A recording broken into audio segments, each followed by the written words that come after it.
అండి అందరికీ ఈ వీడియోలో బ్లౌజ్ బ్యాక్ పార్ట్ కటింగ్ అయితే చూపించబోతున్నాను. పర్ఫెక్ట్గా ఎలా కట్ చేసుకోవాలి, ఎలా కట్ చేసుకుంటే కరెక్ట్గా వస్తుంది, అలానే నెక్ ఎంత పెట్టుకోవాలి, చంక డౌన్ ఎంత పెట్టుకోవాలి అనేది ఈ వీడియోలో చెప్తాను. ఇక్కడ ముందుగా అయితే ఒక 1/2 ఇంచ్ ఖర్చు కోసం అయితే తీసేసుకోండి. ఇదైతే ఆది బ్లౌజ్ అండి. చెస్ట్ లూజ్ వచ్చేటప్పటికి ఈ బ్లౌజ్కి ఎంత అయితే ఉందో అంత చెస్ట్ లూజ్ అయితే తీసేసుకుంటున్నాను. ఇగోండి ఇక్కడ ఫస్ట్ కాజా పట్టీ దగ్గర నుంచి ప్లస్ గుర్తు వరకు అయితే చెస్ట్ లూజ్గా తీసుకుంటాను. నేను చూపిస్తా చూడండి, చాలా సింపుల్గా తీసుకోవచ్చు. ఇక్కడ నుంచి ఇక్కడ వరకు ఇది చెస్ట్ లూజు, ఇది ఎక్స్ట్రా ఖర్చు.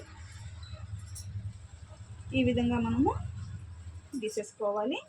ఈ ఖర్చును కూడా గీసేసుకోండి.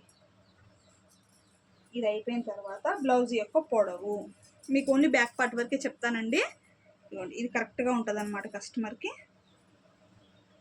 అంతే, ఇక్కడికి ఒక మార్కింగ్, ఎక్స్ట్రా ఒక మార్కింగ్ కనిపిస్తుందా మీకు? ఈ విధంగా పెట్టేసేసుకొని లైన్ అయితే కొట్టేసుకోవాలి. ఇంతే, ఈ విధంగా కొట్టేసుకున్న తర్వాత నార్మల్గా నెక్ ఎంత పెట్టుకుంటారు అందరికీ? ఇవ్వండి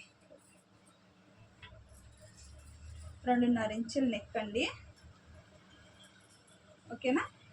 ఇక్కడికి వస్తుంది కుట్టే. ఇక్కడ నుంచి మనము ఖర్చు అయితే పెట్టేసుకున్నాం, షోల్డర్ అయితే పెట్టేసుకున్నాం. ఇక్కడ నుంచి షోల్డర్ కరెక్ట్గా ఒక మార్కింగ్, కుట్టేదానికి ఒక మార్కింగ్, ఒక 1/2 ఇంచు.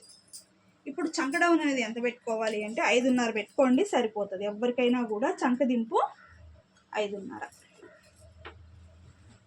ఇప్పుడు 5.5 పెట్టి నేను ఇప్పుడు కట్ చేస్తాను చూడండి. ఈ పెట్టిన చెస్ట్ లూజ్కి ఈ చంక డౌన్కి కరెక్ట్గా ఎలా మ్యాచ్ అవుతుందో మీకు తెలుస్తుంది.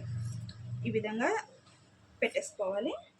ఇలా పెట్టేసుకున్న తర్వాత చంక దింపు వచ్చేటప్పటికి 5.5. ఈ కార్నర్ నుంచి ఇక్కడ నుంచి 1.5 కనిపిస్తుంది కదా మీకు? 1.5 అయితే పెట్టేసుకొని దీన్ని ఈ విధంగా అయితే తీసేసుకోవాలి. ఇప్పుడు ఈ చెస్ట్ లూజ్కి ఈ చంక డౌన్కి మనం పెట్టేదానికి కరెక్ట్గా ఎలా మ్యాచ్ అయిందో లేదో ఒకసారి చూద్దాం. ఇదిగోండి, ఇది కదా మనకి ఇప్పుడు ఈ రౌండ్ అనేది ఇక్కడ కరెక్ట్గా సరిపోవాలి. సరిపోయితేనే మనకి ఈ చెస్ట్ లూజ్ ఇది కరెక్ట్గా మ్యాచ్ అయినట్టు. ఇక్కడి నుంచి ఇక్కడికి రావాలి, ఇక్కడి నుంచి ఇక్కడికి సరిపోవాలి. ఇదిగోండి, ఇక్కడి నుంచి చూసారా, ఒక పాయింట్ కూడా అటు ఇటు రాకుండా మనకి ఆడ నుంచి ఇక్కడ కొలిచాము అంటే కరెక్ట్గా సరిపోయింది. కాబట్టి ఈ విధంగా చెస్ట్ లూజ్ తీయడం కూడా మనకి కరెక్ట్గా సరిపోతుంది. ఇప్పుడు నేను చూపించాను కదా మీకు, చూడండి. ఇక్కడ నుంచి ఇలానే చూసారా, ఒక పాయింట్ అటు ఇటు కూడా రాలేదన్నమాట. కరెక్ట్గా చెస్ట్ లూజ్కి మ్యాచ్ అయ్యింది.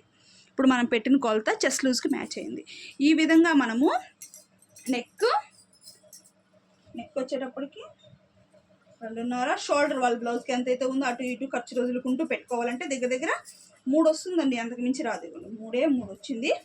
ఓకేనా? 3 ఇంచులు షోల్డరు, చంక డౌన్ 5.5. ఈ మూర్ల కార్నర్ వచ్చేటప్పటికి 1.5. ఈ కొలతలో తీసుకున్నామంటే సరిపోతుంది. అలానే ఇప్పుడు బ్యాక్ నెక్ కూడా ఒకరు కట్ చేసి చూపిస్తాను. ఇదిగోండి, ఇలా మిడిల్ పార్ట్లో ఇలా వేసుకోవాలి. కరెక్ట్గా ఈ 2 డాట్స్ కూడా ఇలా పెట్టేసేసుకొని ఇలా మిడిల్ పార్ట్లోకి ఇలా పట్టేసుకొని ఈ 1/2 ఇంచ్ వదిలేసి ఉన్నాం కదా, అక్కడి నుంచి మీరు ఇలాగా మార్క్ చేసుకోవాలి. ఈ విధంగా మార్క్ చేసేసుకొని ఒక మార్కింగ్, ఒక 1/2 ఇంచ్ పైకి. ఎందుకు పైకి? కుడితే మనకు అక్కడికి వస్తుంది కాబట్టి పైకి. ఇప్పుడు మీరు దీన్ని రౌండ్, చక్కగా రౌండ్ అయితే తీసుకోవచ్చు.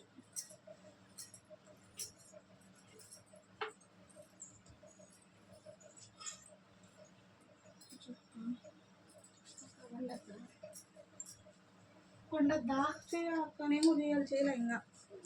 ఇలాగా నెక్, రౌండ్ నెక్ అయితే ఈ విధంగా తీసేసుకోవాలి. ఇప్పుడు కట్ చేసి చూపిస్తాను చూడండి. ఇప్పుడు నేను చెప్పిన కొలతలు మీరు కరెక్ట్గా చేశారు అంటే కరెక్ట్గా వచ్చేస్తుంది మీకు బ్లౌజ్ కటింగ్ అనేది. ఇప్పుడు రౌండ్ నెక్ అయితే కట్ చేస్తాను. ఇలా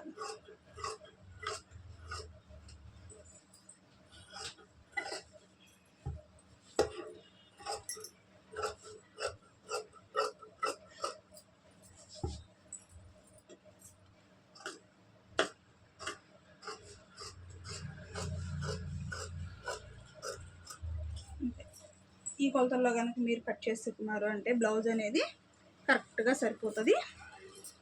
నెక్, షోల్డరు, చంక డౌను ఇవన్నీ కూడా పర్ఫెక్ట్గా పెట్టుకున్నారంటే ఎటువంటి బ్లౌజ్ కటింగ్ అయినా కూడా కరెక్ట్గా వచ్చేస్తుంది.